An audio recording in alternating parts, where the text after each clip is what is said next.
தலைவர் நம்ம இப்படியே தக் லைஃபாகவே போவோம். தலைவர் கதவை மாற்றிட்டார். அடுத்த உலா வருது. வரும்போது பார்த்தா தங்க கதவு இருக்குது. கதவை தங்கத்தில் செஞ்சுருக்காரு. அப்போ திருப்பியும் ஆளை விட்டு அனுப்புகிற ராஜா வர சொல்லு அவரை அப்படின்னு சொல்லிட்டு அவர் பட்டினத்தார் வர்றாரு. அவரோட இயற்பெயர் பட்டினத்தார் இல்லை.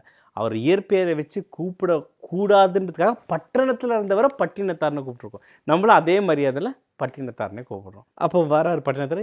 நான் வெள்ளி கதவு இருக்கக்கூடாதுன்னு சொன்னேனே. ஆமாங்க ராஜா, வெள்ளி கதவில் தங்கமாக மாற்றிட்டேன், தங்க கதவு தான் இருக்குன்ட்டு.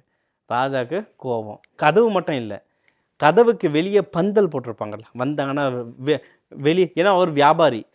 எந்த அளவுக்கு வியாபாரின்னா அயல் நாடு. அவருடைய கதைகள்லேயே பார்த்தீங்கன்னா பல நாட்டில் சேர்ந்தவங்க அந்த பல வித்தியாசமான ட்ரெஸ்ஸுக்களில் இருக்கிற மாதிரிலாம் அதில் நிறைய ஃபோட்டோஸ் வரும். அரபிகளோ, அந்த காலத்தில் அரபிகளாக இருந்தாங்கன்னானே கேட்காதீங்க. இவரும் நான் பல ஆயிரம் வருஷத்துக்கு முன்னாடி இல்லை, பட்டினத்தார் வந்து 10ஆம் நூற்றாண்டு தான், சரிங்களா?